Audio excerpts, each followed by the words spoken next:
کیا ماؤں نے لال جنے تھے؟ کیا دھرتی نے انسان دیکھے تھے؟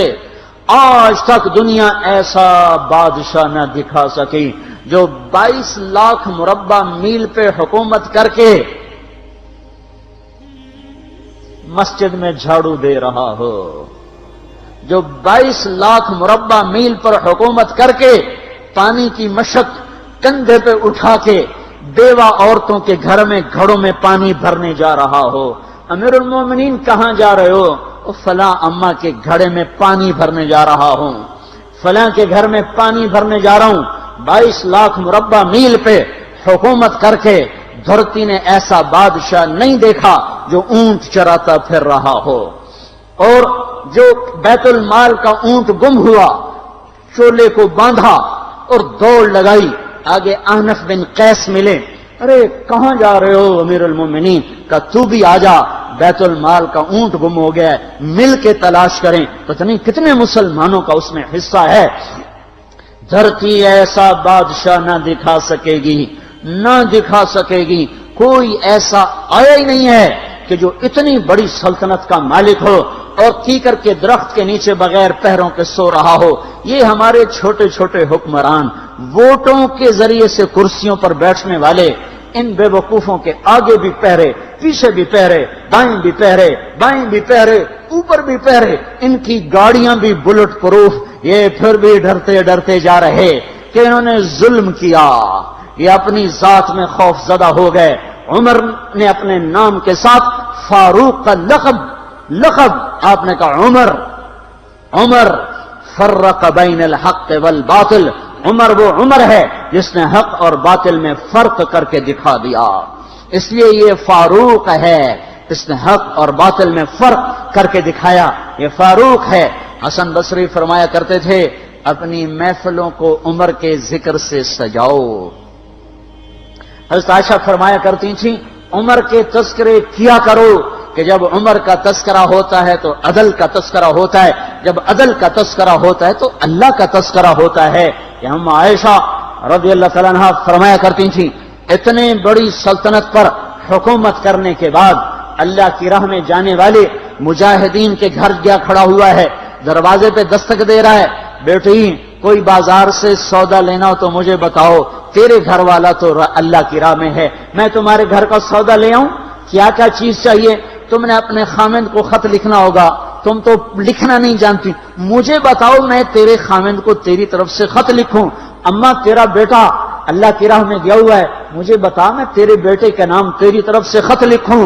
اتنی بڑی جس کے سامنے قیصر اور کسرا زیر و زبر ہو گئے، کج کلا، وہ زمین میں جا کے تہ خاک میں وہ سارے ہیرے لال جواہر، وہ زمین میں لوٹ پوٹ کرنے والا، کسرا کے تخت کو توڑنے والا اور روم کی طاقت کو توڑنے والا، آل ساسان کی طاقت کو توڑنے والا اور نوشیروان کے خزانے مدینے میں لانے والا اور خسر و پرویز کے خزانے مدینے میں لانے والا اور رومت الکبرا کے خزانے مدینے میں لانے والا خود اپنے کرتے میں 14 پیوند لے کے چل رہا ہے۔ 14 پیوند کے ساتھ کرتا ہے، مہینے میں 1 دن گوشت کھاتے تھے، وہ روٹی کھاتے تھے کہ عام آدمی حلق کے نیچے نہیں لے جا سکتا تھا۔ ہے سال کی ابتدا اس شخص کی شہادت سے ہوتی ہے جس کو اللہ نے وہ عزت دی۔ آپ نے کہا میرے 2 وزیر آسمان میں، 2 وزیر زمین میں، آسمان پہ جبریل اور میکائیل میرے وزیر ہیں، زمین پر ابو بکر اور عمر میرے وزیر ہیں۔ آپ فرمایا کرتے تھے ابو بکر عمر اگر کسی بات پہ جمع ہو جائیں تو میں ان کے مشورے کے خلاف کبھی نہ کروں گا۔ ابو بکر تیری مثال ابراہیم کی ہے، عمر تیری مثال نوح علیہ السلام کی ہے، ابو بکر تیری مثال عیسیٰ علیہ السلام کی ہے، عمر تیری مثال موسیٰ علیہ السلام کی ہے۔ آپ مسجد میں آئے، آپ کے دائیں طرف ابو بکر تھے، بائیں طرف عمر تھے، آپ اندر آئے اور کہا دیکھو اسی طرح قیامت کے دن ہم اٹھیں گے کہ میرے دائیں طرف ابو بکر ہوگا، میرے بائیں طرف عمر ہوگا اور ہم ہاتھوں میں ہاتھ دیے ہوئے اٹھائے جائیں گے۔ اور ایک حدیث میں آتا ہے اور میرے قدموں سے بلال کو اٹھایا جائے گا جو نکلتے ہی اذان دے گا، جس کے اسلام لانے نے اسلام کو اونچا کیا، جس کے اسلام لانے نے باطل کو پست کیا، جن راہوں سے عمر گزر جائے شیطان وہ راہیں چھوڑ دیتا تھا۔ عرفات کا میدان تھا، 1.25 لاکھ مقدس ہستیاں سامنے ہیں۔ میرے نبی نے فرمایا اس وقت میرا اللہ میرے سب صحابہ پہ فخر کر رہا ہے اور عمر بن خطاب پہ خاص طور پہ فخر کر رہا ہے، خاص طور پہ فخر ہو رہا ہے، عمر بن خطاب پہ خاص طور پہ فخر ہو رہا ہے۔ میرے بعد کوئی نبی ہوتا عمر ہوتا۔ عمر، میں نے رات جنت میں محل دیکھا، ایک اینٹ موتی کی، ایک یاقوت کی، ایک زمرد کی۔ میں نے پوچھا یہ کس کا ہے؟ کہا گیا ایک قریشی کا ہے۔ میں نے کہا میں قریشی ہوں، اتنا خوبصورت محل ہے، میرا ہی ہوگا۔ جب جانے لگا تو فرشتے نے کہا یہ آپ کے غلام عمر بن خطاب کا ہے۔ وہ کیا مبارک لوگ ہیں کہ جنہیں نبی کے گھر میں قبر نصیب ہو، ایک طرف ایک ساتھی، ایک طرف دوسرا ساتھی، جن کو نبی کے دو پہلوؤں میں جگہ ملی ہو۔ وہ کیسے عظیم، وہ کیسی عظیم ہستیاں، اتنی بڑی سلطنت کا مالک اور اتنے بڑے عدل کی نشانی بن کر مدینے میں مسجد میں بیٹھے رو رہے ہیں۔ امیر المومنین کیوں رو رہے ہو؟ کہا دجلہ کے کنارے کتا بھی پیاسا مر گیا تو پوچھ تو عمر کی ہوگی، فرات کے کنارے کتا بھی پیاسا مر گیا تو پوچھ تو عمر کی ہوگی۔ راتوں کو پہرے دیے جا رہے ہیں، راتوں کو خبرگیری کی جا رہی ہے۔ مدینے کے باہر ایک خیمہ ملتا ہے، چند بچے ملتے ہیں جو رو رہے ہیں۔ ایک عورت ہانڈی چڑھا کے ڈوئی پھیر رہی ہے۔ پوچھتے ہیں بہن یہ بچے کیوں رو رہے ہیں؟ کہ یہ بھوک سے رو رہے ہیں۔ ہانڈی میں کیا ہے؟ پانی، کچھ بھی نہیں۔ کیوں چڑھایا ہوا ہے؟ بہلانے کے لیے۔ سو جائیں گے روتے روتے، میرا اور عمر کا اللہ کے ہاں فیصلہ ہوگا۔ تو عمر کی ہچکیاں بن گئیں کہ عمر کو بہن تیرے حال کی کیا خبر؟ کہ پھر ہمارا بادشاہ کیوں بنا ہے؟ اگر ہمارے حال کی خبر نہیں لیتا تو ہمارا خلیفہ کیوں بنا ہے؟ پر لگ گئے، بیت المال سے سامان نکالا، بوری بھری، سر پہ اٹھائی، کمر پہ اٹھائی۔ غلام اسلم نے کہا میں اٹھاؤں؟ کہ قیامت کے دن بھی میرا وزن تو اٹھائے گا۔ اسی طرح بھاگے ہوئے آئے، پنیر نکالا، آٹا نکالا، گھی نکالا، شہد نکالا، ڈال کے ہانڈی میں نیچے آگ، خود دھواں، گیلی لکڑیوں میں پھونکے مار مار مار آگ جلائی، حلوہ تیار کیا، پھر پلیٹوں میں ڈال ڈال کے بچوں کو کھلایا۔ وہ عورت کہنے لگی کاش عمر کی بجائے تو خلیفہ ہوتا۔ تو یہ نہیں کہا کہ میں ہی عمر ہوں، میں ہی عمر ہوں۔ فرمایا جب کل تو امیر المومنین سے ملے گی تو مجھے بھی وہیں دیکھ لے گی، مجھے بھی وہیں پا لے گی۔ پھر وہاں بیٹھ کے دیکھتے رہے، اٹھ کے چل دیے۔ بچے ہنسنے لگے، کھیلنے لگے تو اپنے غلام سے فرمایا میں نے انہیں روتا دیکھا تھا، میرا جی چاہا میں انہیں ہنستا بھی دیکھوں۔ 22 لاکھ مربع میل پہ اسلام پھیلا کر حکومت اس سے بھی بڑے علاقے میں لوگوں نے کی۔ چنگیز نے اس سے زیادہ فتوحات کی، محمود غزنوی نے اس سے زیادہ کی، سکندر تیمور نے اس سے زیادہ کی۔ پر فتوحات کر کے یوں خدمت کر رہا ہو، پانی بھر رہا ہو، اونٹ چرا رہا ہو، امامت کرا رہا ہو، 14 پیوند لگے کپڑوں کے ساتھ خلافت کے تخت پر بیٹھا ہوا ہو، یہ دھرتی میں پھر کوئی نہیں آئے گا۔ ہے نماز میں خنجر لگا، نماز پڑھاتے ہوئے 27 ذوالحج، 27، 28، 29 یکم کو انتقال ہوا۔ یکم محرم موت کے آثار گہرے نظر آئے۔ بیٹے کو بلایا کہ بیٹا جاؤ اما عائشہ سے پوچھ کے آؤ کہ عمر اپنے ساتھیوں کے ساتھ دفن ہونے کی اجازت چاہتا ہے۔ امیر المومنین کے لقب سے بات نہ کرنا، عمر کہنا، عمر، اب میں امیر المومنین نہیں رہا۔ جب وہ پوچھنے گئے تو حضرت عائشہ رو رہی تھیں۔ انہوں نے عرض کیا اما جان میرا باپ اپنے ساتھیوں کا پڑوس چاہتا ہے۔ انہوں نے فرمایا یہ جگہ تو میں نے اپنے لیے رکھی تھی، لیکن اگر عمر چاہتے ہیں تو ان کو مجھ پر فضیلت ہے، میں ان کے لیے دستبردار ہوں۔ انہوں نے واپس آ کر خوشخبری سنائی، مبارک ہو اجازت مل گئی۔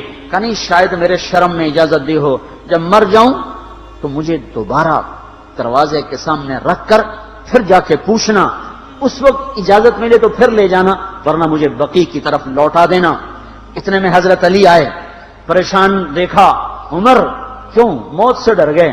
کہ نہیں، موت کے بعد کی گھاٹی سے ڈر رہا ہوں۔ کہ ڈرو نہیں، میرے ان کانوں نے سنا ہے اور اتنی دفعہ سنا ہے کہ میں گن نہیں سکتا کہ اللہ کے نبی فرمایا کرتے تھے ابو بکر اور عمر جنت کے بڑی عمر کے لوگوں کے سردار ہیں۔ آپ نے فرمایا تو اس بات کی گواہی دے گا؟ کہ میں بھی دوں گا، میرا بیٹا حسن بھی دے گا۔ امام حسن بھی ساتھ تھے۔ کہ میں بھی دوں گا، میرا بیٹا حسن بھی گواہی دے گا۔ پھر بھی ہے جو جنت کی بشارتیں لیے ہوئے ہیں، 10 مبشرہ، ابو بکر جنتی، عمر جنتی، عثمان جنتی، علی جنتی، طلحہ جنتی، زبیر جنتی، ابو عبد الرحمن بن عوف جنتی، ابو عبیدہ بن جراح جنتی، سعید بن زید جنتی۔ آپ نے نام لے کر گنے، نام لے کر گن کر کہا، سنو ابو بکر جنتی ہے، عمر جنتی ہے، عثمان جنتی ہے، علی جنتی ہے، طلحہ جنتی ہے، زبیر جنتی ہے، سعد بن ابی وقاص جنتی ہے، عبد الرحمن بن عوف جنتی ہے، ابو عبیدہ بن جراح جنتی ہے، سعید بن زید جنتی ہے۔ میں ان سے راضی ہوں، لوگوں ان کا حق پہچانو، میں ان سے راضی ہوں، میں ان سے راضی ہوں۔ پھر آپ نے فرمایا اگر تم نے ان کے بارے میں کسی ایک کے بارے میں بھی دل میں بغض لے کر مر گئے، اور تم نے اتنی بندگی کی تھی کہ سوکھ کے کانٹا ہو گئے تھے، روزے اتنے رکھے تھے کہ پیٹ کمر کو لگ گیا تھا، سجدے اتنے کیے تھے کہ تمہارے ماتھے اور گھٹنوں پر پتھروں جیسے نشان پڑ گئے تھے، اتنا کچھ کر کے ان 10 میں سے کسی ایک کا بغض لے کر اگر تم مر گئے تو اللہ تمہیں منہ کے بل جہنم میں گرا دے گا۔ لوگوں میں ان سے راضی ہوں، ان کا حق پہچانو، جن کو اللہ بھی رضا کے پروانے دے رہا ہو، جن کو اللہ کا رسول رضا کے پروانے دے رہا ہو، جن کو وزارت کا شرف مل چکا ہو، نبی کے پہلو میں قبر جن کی بننے کا اعلان ہو چکا ہو، وہ موت پر کیا کہہ رہا ہے؟ موت پہ کیا کہہ رہا ہے؟ اپنے بیٹے سے کہا میرا سر زمین پہ ڈال دے۔ ان کی گود میں سر تھا عبداللہ بن عمر، تو انہوں نے گود سے ہٹا کر پنڈلی پہ رکھ لیا، یہاں رکھ لیا۔ چلے گئے، کیا کہہ رہا ہوں سنتے نہیں ہو، زمین پہ ڈال دو۔ تو انہوں نے زمین پہ ڈالا تو اپنے چہرے کو مٹی میں رکھ دیا اور ایسے ملنے لگے اور کہنے لگے، اے میرے رب، اگر تو نے عمر کو معاف نہ کیا تو عمر ہلاک ہو جائے۔ ویل لک یا عمر ولامک ان لم یغفر لک ربک، عمر تیری ہلاکت ہے اگر تیرے رب نے تجھے معاف نہ کیا۔ یہ کہتے جان دے دی۔ 22 لاکھ مربع میل میں اسلام کو زندہ کرنے والا، این حالت نماز میں زخم کھا کے گرنے والا، مطلوب مصطفیٰ، وزیر مصطفیٰ، جنت کی خوشخبریاں لے کر پھر موت پر یوں کہہ رہا ہو، اللہ تو نے معاف نہ کیا تو میرا کیا بنے گا؟ کیا بے طلبی ہے۔ ان کے بیٹے خلافت کے اہل، ان کے بہنوئی سعید بن زید 10 مبشرہ میں سے دونوں کے نام کاٹ دیے، کہ یہ 6 ہیں جن سے اللہ کا رسول راضی تھا، جس کو چاہو خلیفہ بنا دو، جس کو چاہو حکومت دے دو، نہ میرے بیٹے کو ملے گی نہ سعید بن زید کو ملے گی۔ کسی نے کہا شوشہ چھوڑا، آپ کا بیٹا بھی تو بہت قابل ہے، اسی کو بنا دیں۔ تو اسے تو طلاق دینا نہیں آتا، حکومت کہاں سے چلائے گا؟ یہ ایک واقعہ کی طرف اشارہ کیا ہے۔ اس کے پیچھے ایک واقعہ ہے جس کو انہوں نے یاد کر کے فرمایا، وہ تو طلاق دینا نہیں جانتا، وہ حکومت کیا چلائے گا؟ حالانکہ بڑے صحابہ میں عبداللہ بن عمر کا مقام ہے۔ ہے جنازہ صہیب رومی نے پڑھایا، دروازے کے سامنے لا کے رکھ دیا گیا، سب لوگ جنازے کے ساتھ کھڑے ہو گئے، عبداللہ بن عمر اکیلے آگے گئے، دروازے پر دستک دی تو اما جان میرا باپ عمر بن خطاب دروازے پہ حاضر ہو چکا ہے، اندر آنے کی اجازت چاہتا ہے۔ تو عائشہ رضی اللہ تعالیٰ نے اپنی چادر کو اٹھایا اور روتے ہوئے باہر نکل گئیں۔ پھر لوگ اندر داخل ہوئے، قبر کھودی گئی، قبر کھودتے ہوئے عبداللہ بن عباس بھی قبر کے کھودنے میں شریک تھے، تو کہتے میرے کندھے پہ کسی نے ہاتھ رکھا، میں نے پیچھے مڑ کے دیکھا تو علی رضی اللہ تعالیٰ عنہ کھڑے رو رہے تھے اور فرما رہے تھے مجھے پتا تھا تو یہیں آئے گا، یہاں تیرے سوا کوئی نہیں آ سکتا، کہ میں نے ایک دفعہ نہیں کتنی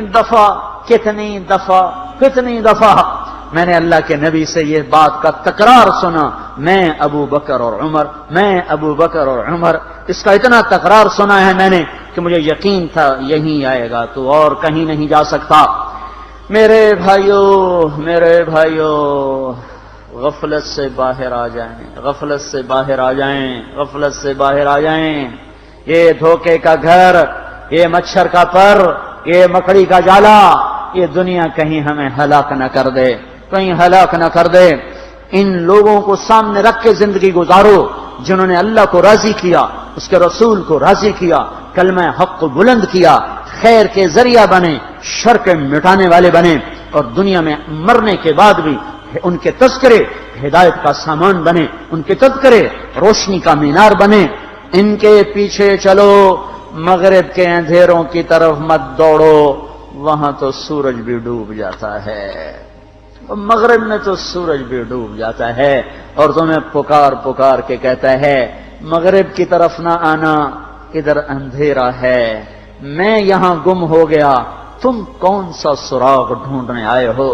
دوڑو اللہ اس کے رسول کی پاک زندگی کی طرف، اس کے پاک صحابہ کی زندگی کی طرف، جن کو اللہ نے مرنے سے پہلے جنت ہاتھ میں دے دی، جنت کی بشارت دے دی،